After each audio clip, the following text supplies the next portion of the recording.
Where does a killer performer go after the killing is done?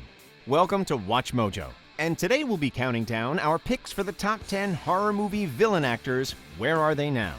For this list, we'll be looking at the greatest actors that have portrayed horror movie villains and seeing what they've been up to in recent years. Note, this list will include some spoilers. Number 10, Matthew Lillard. Scream took everyone by surprise in 1996 by utilizing two killers, Skeet Ulrich's Billy and Matthew Lillard's Stu. Corn syrup. Same stuff they use for pig's blood in Carrie.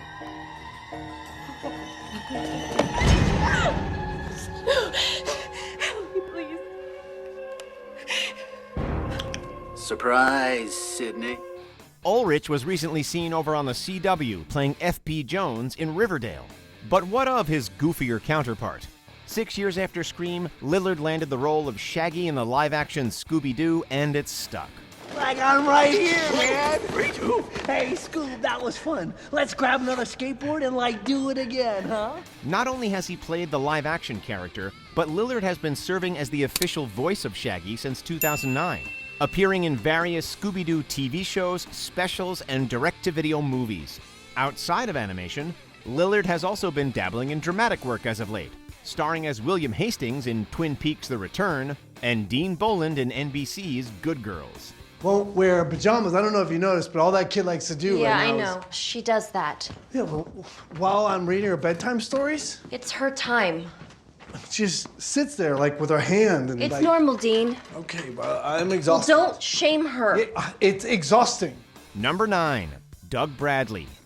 The English actor portrayed Pinhead in the first 8 Hellraiser films, spanning from 1987 to 2005. We have such sights to show you. He inhabited the role so greatly that he was eventually credited as an assistant makeup artist, as he was adept at applying and removing his own makeup and prosthetics. He is also very good friends with novelist and screenwriter Clive Barker, having met him in high school. Bradley continues to act in horror films and appeared in an episode of Amazon's Lore in 2018, playing Dr. Robert Knox. Do we have an understanding? In 2011, he voiced the Emperor in Star Wars: The Old Republic and reprised his role in 2014's Shadow of Revan. The end begins. Number 8, Nick Mancuso. You may not know Nick Mancuso by seeing him, but you might recognize his voice.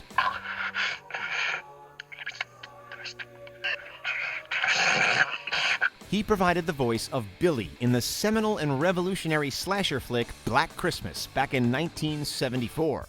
Mancuso would reportedly do a headstand before filming in order to compress his thorax and attain the now iconic rasp. It's me, Billy. Don't you tell what we did, Agnes. Following Black Christmas, Mancuso performed Shakespeare in Ontario's world-renowned Stratford Festival.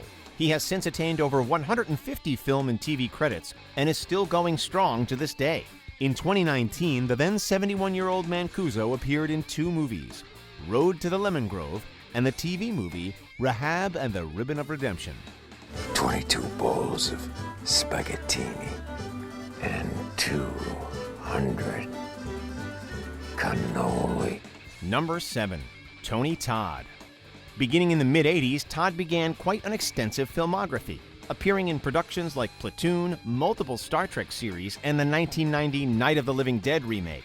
Truck's on empty.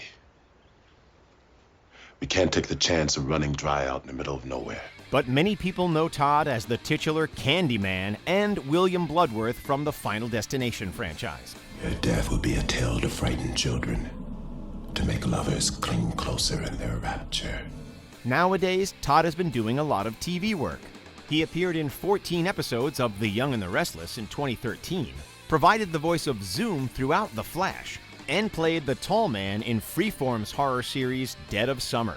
You want to go home? You only have to do one thing. What's that? Kill the Flash. In 2019, he appeared in 1 episode of The Orville and 3 episodes of Scream, playing Luther Thompson. No, I got you. Todd may forever be known as that scary guy from all those horror movies and shows. Number 6, Nick Castle. This iconic horror actor attended the University of Southern California with John Carpenter, and the two would later do a little movie called Halloween together.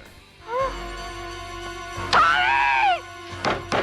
Tommy, it's me! Tommy! Castle played Mike Myers, but only when he was masked.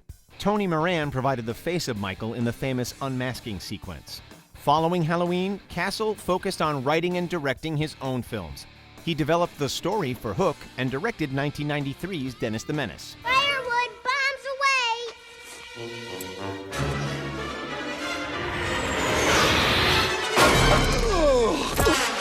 However, Castle later cameoed as Michael in the 2018 Halloween, appearing in the scene in which Laurie spots him through a window. He is also slated to cameo in some fashion in both Halloween Kills and Halloween Ends later in the 2020s. Number 5. Tobin Bell. This is one of those actors who broke out later in life. Despite a career stretching back to the early 80s, Bell didn't attain worldwide recognition until he was in his early 60s, playing the Jigsaw Killer in 2004's Saw. He's a very interesting person. His name is John. He has an inoperable frontal lobe tumor. He would reprise the iconic role in 7 more Saw films, including 2017's Jigsaw. And that wouldn't have been necessary if you'd simply played by the rules. But you don't like rules, do you? But it's not all creepy torture racks and gore. Between 2016 and 2017, he also voiced Dr. Alchemy and Savitar in The Flash. I am Alchemy. In 2019, Bell appeared in an episode of Creepshow, playing Chief in the Gray Matter segment, before going on to star in a Season 4 episode of MacGyver. I remember it was right around the time the love of your life walked out on you. She said it wasn't you. It was the weather. Number 4. Kane Hodder. Many people have portrayed Jason Voorhees throughout the years, but Kane Hodder is perhaps the most prolific. His first appearance was in 1988's Friday the 13th Part 7, The New Blood, and he proceeded to play the iconic killer through Jason X in 2002. People forget. He's down there, waiting.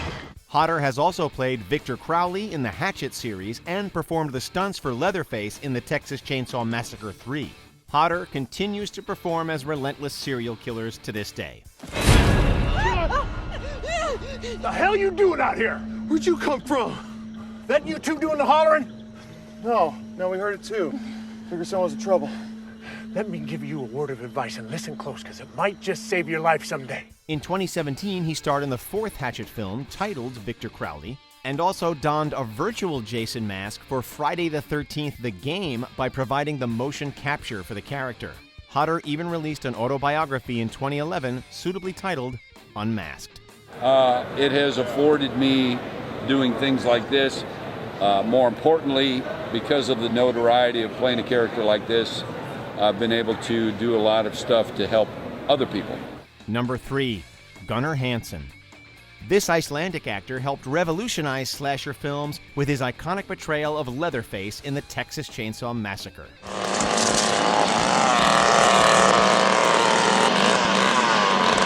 Hansen had recently finished grad school when he heard that a horror movie was being filmed in his city of Austin, Texas, and decided to audition for the bad guy. You had never used a chainsaw before in your life? No, I had never handled a chainsaw. He got the role and made horror movie history in the process. But despite appearing in over 20 films, acting was never Hansen's true calling. He was a writer at heart, penning magazine articles, books, screenplays, and even travel memoirs. Sadly, Hansen passed away from pancreatic cancer in 2015. But he wasn't done contributing to the horror genre just yet. Death House, a film he co-wrote with director Harrison Smith, was released posthumously in 2017. We no longer wish to be. Are we alone? Don't come closer. Number 2. Brad Dourif. This actor's voice is one of the most iconic in horror movie history. What's your name, son?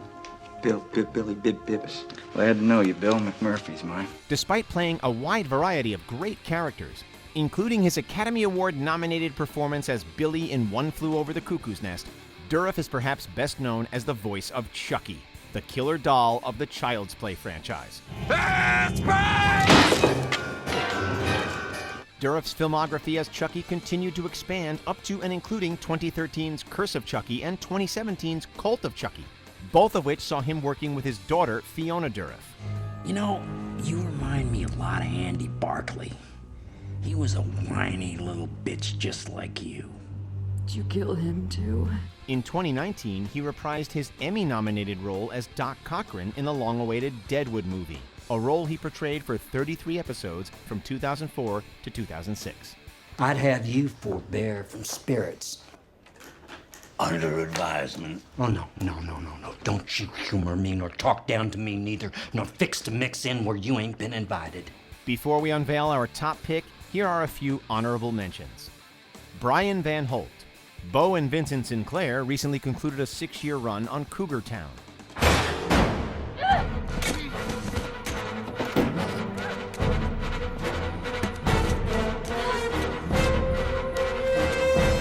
Muse Watson. Ben Willis is now an advocate for people with autism.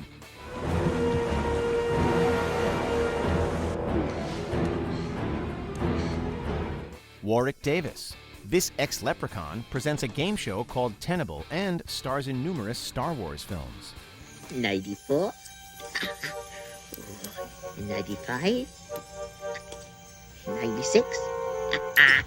Before we continue, be sure to subscribe to our channel and ring the bell to get notified about our latest videos. You have the option to be notified for occasional videos or all of them. If you're on your phone, make sure you go into your settings and switch on notifications. Number 1. Robert Englund. Freddy Krueger forever changed the slasher villain. Whereas most characters of his ilk were masked, massive, silent stalkers, Freddy was a normal-sized, disfigured wisecracker whose mouth was nearly as dangerous as his bladed glove. Please, God. This is God. Englund embodied the role, portraying Freddy for 8 films from 1984 to 2003.